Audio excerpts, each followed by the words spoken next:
Hi, Steve Gordon here, your friendly neighborhood Fairfield carpet repair expert. And if you're looking for a carpet to be fixed and you're searching the internet in hopes of finding a solution, I think I could help you with that. That's what I do. That's what I'm all about.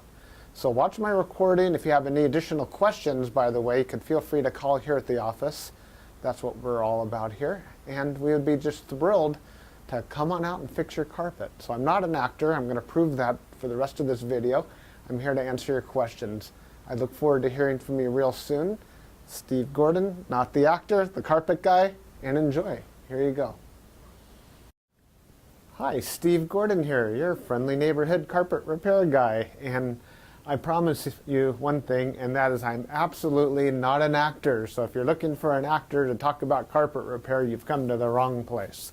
But if you want to know about carpet repair, whether it be carpet stretching, patching, Berber carpet repair, commercial carpet repair, transitions between your carpet and a floor, maybe your stairs need repaired, a seam could need repaired, or a few other things, well, in that case, you have come to the right place because I'm going to talk to you about that, and I'm going to try to answer as many of your most frequently asked questions as possible. And before I get to that, I am going to talk to you a little bit about our guarantee, how to get an estimate, the bid, and a couple other details. So I hope you enjoy my recording, and please be patient with me because I don't have a script. I've got a dozen notes here to go off of, and it's just going to be right off the top of my head, and try to really just answer all the questions I can ahead of time so that you have a little bit of education when you call us, and I certainly hope you do. So first, I'd like to talk about the guarantee. When you call us, you're going to get a 100% unlimited, unconditional lifetime labor guarantee. And what I mean by that is that either you or your carpet or both are going to be completely, absolutely, and thoroughly worn out before you ever have to pay to have that carpet fixed again. So again, 100% unlimited, unconditional lifetime labor guarantee, that's forever. How you get your estimate in the first place is after you watch this recording, give us a call here at the office, and we're going to give you something like a phone guesstimate. We'll give you an idea of what you might expect to pay. We might tell you something like between $150 and $300, or we might say between $200 and $400, or something like that. We're not going to know exactly, or even not even all that close, how much it's going to cost to have us fix your carpet for you. So if you feel like we're in the right sort of price range, then we're going to schedule an appointment to come on out and actually give you an absolutely free, no obligation bid. At that point, if you feel the bid is fair, and I'm sure you will because it's our business model to give you a fair price so that we could do the job right then and there all in one trip. We would really love to just do it in one trip. Now, I understand that sometimes you need to get a bid on one trip and then come back at a different time, have us come back at a different time to actually do the work. But by and large, it's normally best to just get it all done all in one trip, and that's how we'll give you the best price as well. After all, driving out to your place once is going to be less expensive for both of us than it would be to drive out to your place 2 or more times. Now, another thing about the absolutely free, no obligation bid is at that point we're going to actually have an opportunity to see the work. We're going to see exactly what needs to be done because you see, when you call us on the phone, even though you think you've explained the situation thoroughly, it's very likely that either myself or one of my assistants here that helps me answer the phone won't really understand exactly what we're dealing with until we actually see it. And so that's why we really do want to come out and give you a bid in person. And by the way, if you don't like the bid, if you don't think it's fair, we're going to walk away absolutely empty-handed, and that makes us sad. So sad, because we want to be out there, we want to fix your problem and put a check in our pocket and go off to the next one. After all, this is what we do for a living. This is how we feed our families. Speaking about money, please don't pay cash. We would really prefer that you pay with a check made out to Creative Carpet Repair, or use a credit card. You can call in the office with a credit card. So cash, it's against the agreement I've made with all my contractors. Now, If you work with me directly, if I'm the actual contractor that shows up to your house and you want to pay me cash, I'm happy to take it. But for any other contractor throughout my entire company, please don't pay cash. Now, I want to talk a little bit about the carpet repairs. I've got a little bit of housekeeping out of the way. Let's talk about carpet stretching. Most people wonder why their carpet is all rippled up. So if you look out at your carpet and you see more waves than the ocean, or it's more rippled up than you can believe, and there's peaks and valleys in your carpet and you're getting seasick just looking at it, or if it's a trip hazard, there's a real good chance that your carpet was never stretched in tight enough to begin with. You see, whoever stretched your carpet the first time around more than likely didn't use a power stretcher. Now what a power stretcher is a pole that it butts up against one wall on one side of the room, and this pole runs all the way across the room to a head that's on the other side.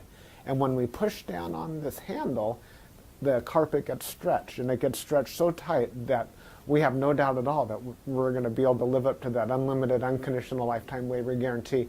That carpet will never ripple up again. You have my absolute word of honor on that. And if I'm wrong, we'll do it again for no charge at all. When we stretch carpet in a room, it's always best to have the room completely empty. We can empty the furniture out of the room for you if that's what you need, but more often than not, the customer will want to get as much as possible out of the way. Now, don't strain yourself. Don't go moving a giant king-size bed or a dresser that weighs, more than 10 elephants. That's not cool. We have special tools. We have these sliders that we can put underneath the legs of the furniture. So even if your dresser weighs a couple hundred pounds and it's harder than heck to move, we get those sliders underneath there and we can move that stuff around if that's what we need to do. So don't strain yourself moving the furniture. Also, if you have a king-size bed and it's just completely unreasonable for whatever reason to move that bed, quite often we could stretch the carpet in that room without moving the bed. It's a lot more work. Those poles that I spoke about, they go actually underneath the bed, so we stretch the carpet right underneath the bed to the other wall. And it's a lot harder. It takes us a lot more time and effort, but it can be done. So that's a little bit about carpet stretching. We use a power stretcher. We don't just kick it in with our little Susie Homemaker little knee kicker, and it leaves a little bit of extra carpet at the end. We cut off that excess, and you'll see how much carpet we cut off when we're done. We throw it in a bag, and we tuck in the carpet along the edge, and boy, life is good. It looks so much better. One thing that you might be aware of when we finish, though, is if you had large ripples, the carpet could be soiled along the top ridge of those ripples more than at the valleys, and that makes sense. Where you're walking, that's where it's going to get more dirt. So after you stretch the carpet is a real good time to have the carpet cleaned. Also, the carpet's out of the room, and the furniture is out of the room, and it's just a great time to clean the carpet. It looks a lot better at that point. Mind you, like I said, this is unscripted, so I'm just going to talk to you about carpet repair. Now let's talk about Berber carpet repair for a minute. Berber carpet repair has rows. Well, Berber carpet has rows. And actually the word Berber carpet, or the name Berber, it isn't exactly accurate. Berber carpet actually comes from a place out in the Middle East, country or countryside, where the area is called Berber. The Berber people or something like that. Anyhow, it's a very expensive rug, Berber rug. That's the actual meaning of the word Berber rug. The Berber carpets that we find today are very similar. There's loops and there's rows, and if you pull on one of those loops, or rows becomes unglued somehow, it could make a run, what we call a Berber run. So when you pull on that thread, it's like it's unzipping right in front of you. It's like, oh my gosh, what has happened? I've got this zipper run going all the way across the room. Now your higher end Berber carpet, that doesn't likely happen. It almost never does. But the lower end, middle of the road and lower end Berber carpet runs all the time. So when we fix a Berber carpet, what we're going to want to do is take out the bad area and patch a new piece in there. Sometimes we could actually weave a little bit of some new loops right into the place where that carpet has come unfurled. But more than likely, we're going to want to put in a Berber patch in that area. One reason that Berber comes apart at the seams is because the carpet was never sealed at the seams well enough to begin with. Your carpet installer that originally installed that carpet was supposed to use a latex sealer or even a glue gun or something to seal the edges of the carpet. Now, if they don't seal the edges of the carpet, that's one reason that Berber carpet is just going to unfurl like crazy. So when we put in a patch or fix a Berber carpet, that area gets sealed. Now, we give the unlimited, unconditional lifetime waiver guarantee on Berber carpet as well. But mind you, just because, let's say you have a 12-foot seam and we fix 3 feet of it, that's the part that we guarantee. The rest of the seam we're not going to touch. And you may have a problem with that in the future. And that's certainly not our business to cover something we've never actually worked on before. Now, after Berber carpet patching, I'll just talk about carpet patching in general. And this includes the Berber. When you call us to have your carpet patched, the first thing that we're going to ask you is if you have any extra carpet to do the patch with. If the answer is yes, well, we're golden. We're ready to do the job. If you say no, you don't have any extra carpet to do the patch with, we'll ask, well, can we take the carpet from a closet or maybe even from underneath a piece of furniture? Because what we can do is we can take a piece of carpet from a closet and patch it right into your damaged area. And it usually works out really well. Most people would rather have a piece of carpet missing out of their closet than have a terrible, nasty area in the middle of their room where they'll see it all the time. After all, inside the closet, you usually have that covered up with shoes and old photographs and baseball bats and everything you've ever collected in your life. More about carpet patching is if you don't have the carpet to do the patch, there's really nothing I can do to help you. So you're going to need to find that carpet to do the patch with before you bother having us come out there, because if we don't have the carpet to do the patch, we're stuck. Our hands are really tied. There's nothing we can do. Now, you're probably wondering how the patch is going to look when we're finished. It's real hard to say, especially in a recording like this. So just between you and me and a million of our closest friends here watching this recording through time, that patch is likely to be visible. You see, if you take a piece of carpet that's never been walked on, it's never been soiled, it's never seen the light from the window coming in so it hasn't faded out, and you take that brand new looking type of carpet or piece of carpet and patch it in to an area that has been worn, it has been soiled, it has been faded out by the sunlight, well, certainly you're going to see the difference between the new carpet and the older carpet because it's patched right in the middle there. Certainly it's going to look a lot better than the situation you probably have right now, but patches are visible. Another reason a patch might be visible would be because, well, thick carpet, thick nap or plush carpet hides the seams quite well. Short nap carpet, like a Berber carpet, for example, or any of the commercial type carpets, they're very short nap. They show the seams far more. Another thing is that the rows have something to do with it. When we cut a carpet in the same direction as the row of the carpet, well, those seams are by and large less visible than the seams that we cut that cross the rows. When we cross the row, well, it's unavoidable to do that if that's what we have to do to make a patch. And those seams stand out a little bit more than the ones that go along with the rows. So carpet patching, that's what we specialize in.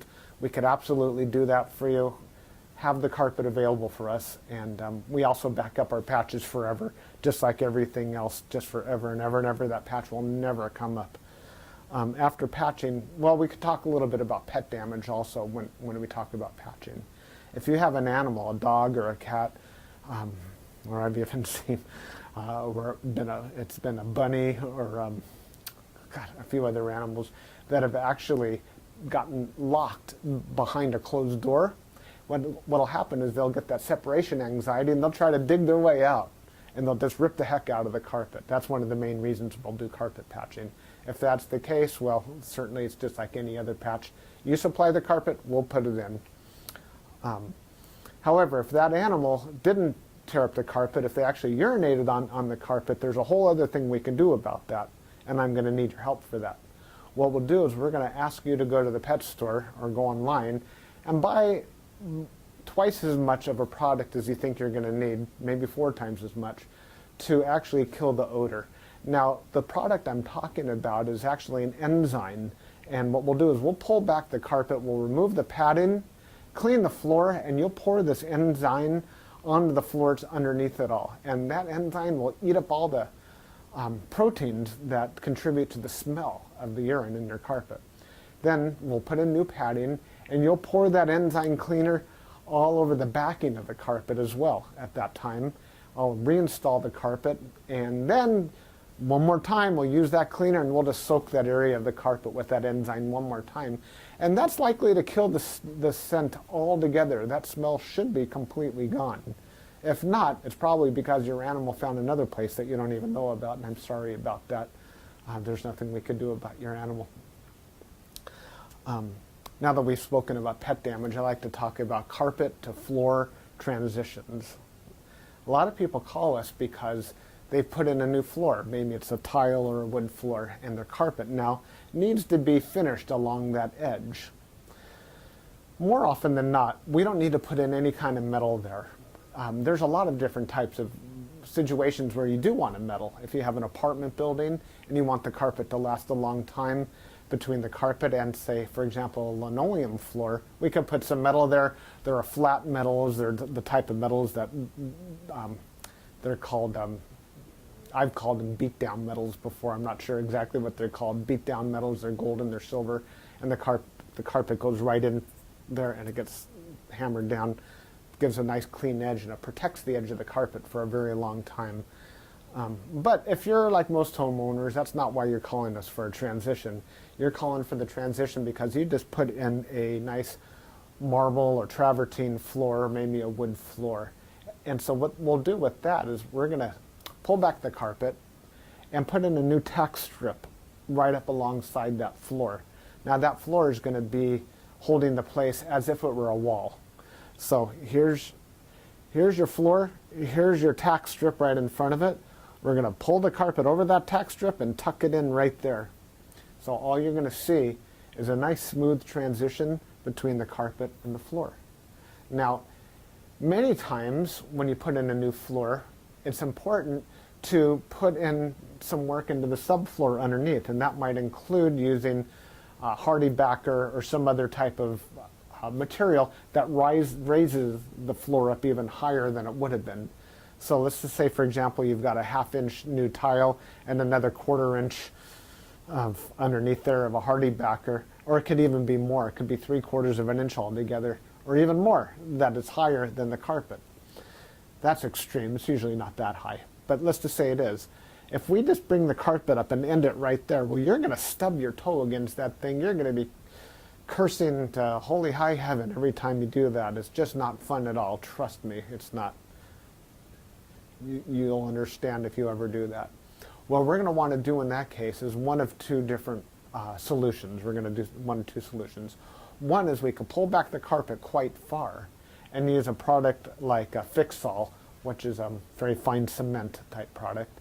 And we're going to feather in a nice ramped area, so we raise the level of the floor slowly up to meet it. What's great about that is the floor and the carpet will be at the same level, then you won't stub your toe. What's not so great about that is when you're walking up that little ramped area, well, you feel like you're walking uphill. There's really no way around that I know of outside of pulling out all your carpet and floating a whole new layer of concrete, self-leveling concrete on the entire concrete floor and underneath. That's a lot of work. It's possible that would be the perfect way to do it if I were working on a $10 million home in Beverly Hills, that's probably what I would be doing. I would be raising the entire floor to be level with, so the carpet could be level with the floor. But here in the real world, what we'll normally do is rise it up with some Fix-All, or we could do it even easier. We could use shingles, cedar shingles. Cedar shingles are about that long, and that makes a nice little ramp up, and it normally works just beautifully. It's quick, it's easy, we can get it all done in one trip. So we're going to raise the level of the carpet right up to the level of the floor, and you're just going to be happy as can be about that. Some transitions are round, curved. Other transitions could be squared. There's 100 types of transitions out there. And if you look on the internet under carpet to floor transitions, you're going to see a lot of examples. Perhaps even on my website, you can see some other examples. And so when you call us, you can explain what you're dealing with, and that would help us with the program here. Stairs. So, do you have a problem with the carpet on your stairs? I did a job like this just today, where the cat had actually torn away the corners of almost every stair all the way up the stairway. The lady was not happy about this. My solution to this was that, well, first of all, I asked her, do you have any extra carpet? And the answer was yes. You can take the carpet out of a closet. And I told her, well, you're going to have carpet missing out of a closet. And she said, well, that's fine. You can put this carpet in the closet. So she had something that didn't match at all. And she didn't mind because, well, she just didn't care that the carpet in the closet didn't match halfway through. So I took the carpet out of the closet, and the first thing I did is I completely replaced the first two stairs, because after all, the first stair or two wears out faster than everything else anyhow, and those first two stairs were pretty trashed. Instead of just fixing the little corners, just replace the entire stair if you can. It'll make a world of difference to have something new there. With all the rest of the stairs, I just did these little bitty patches all the way up one side and all the way down the other, and it was just beautiful. I think it gave her probably another 10 years of life to her carpet to fix those stairs.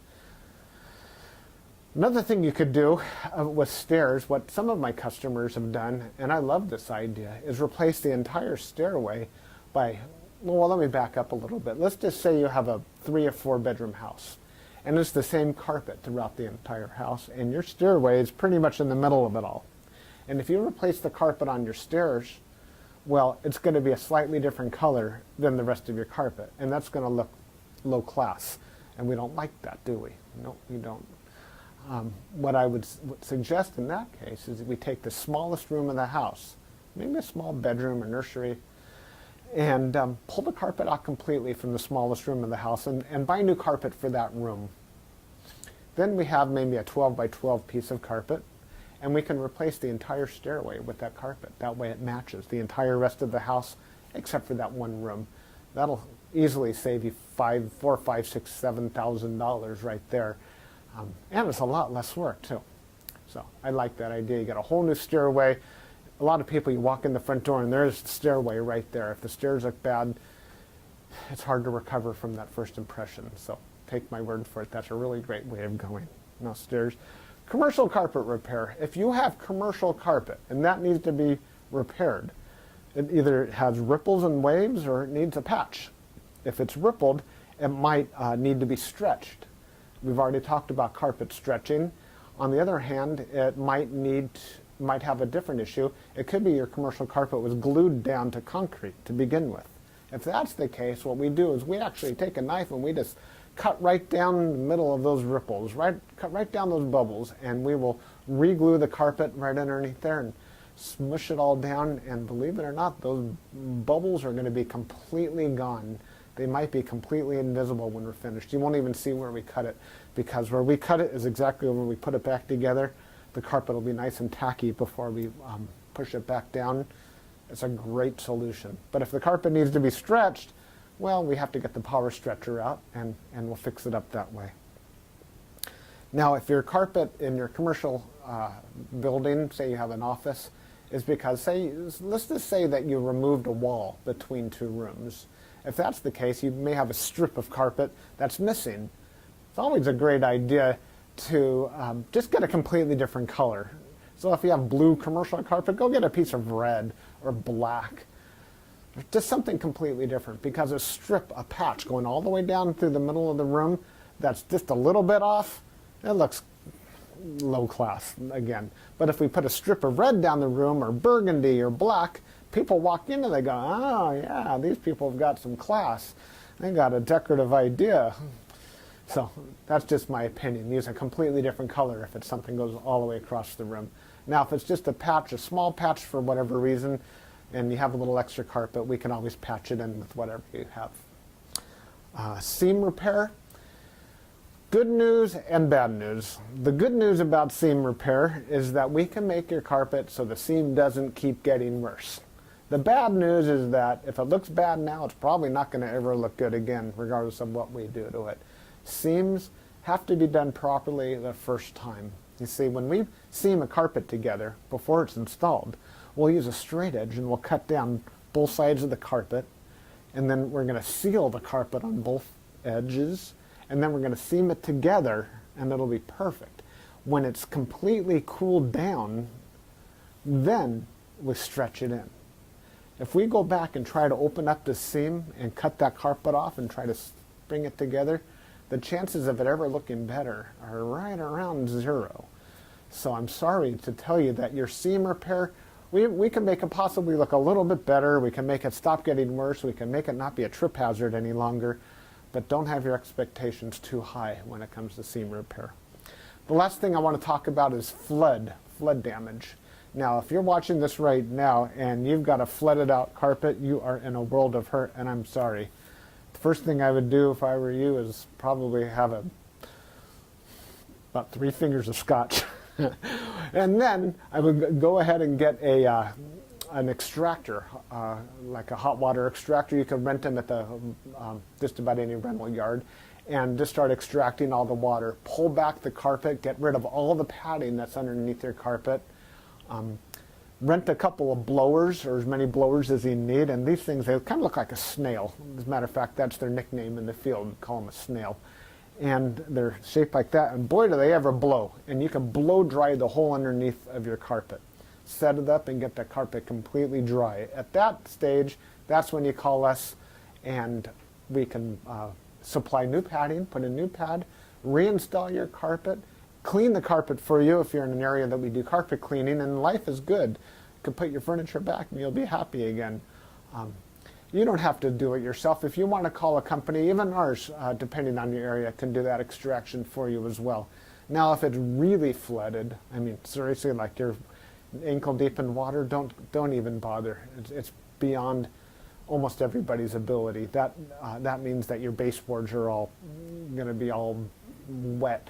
A professional company will come in, remove your baseboards, and we don't do that ourselves. They'll remove your baseboards, they'll drill holes in the wall, attach blowers to your walls, and blow dry the entire area, inside the walls and out, the carpet, the floor, the whole shebang. And then we can come in and put the carpet back down at that point. So I hope that I've answered your questions. If you have any additional questions, now that you've heard me talk for the last I don't know how long, feel free to call me here at the office. I would be just tickled pink to hear from you. If I'm not here, one of my assistants, whoever answers the phone, will be well trained and will be able to answer any questions that you have about carpet repair. And then at that point, we'll be absolutely positively honored if you would have us just come on out to your place and fix your carpet for you. And that's all I have to say. Again, I'm Steve Gordon, and I promised I wasn't an actor, and by now you believe it. I'm a carpet repair guy, and I'll be looking forward to hearing from you, so please call me. Thanks. Bye-bye.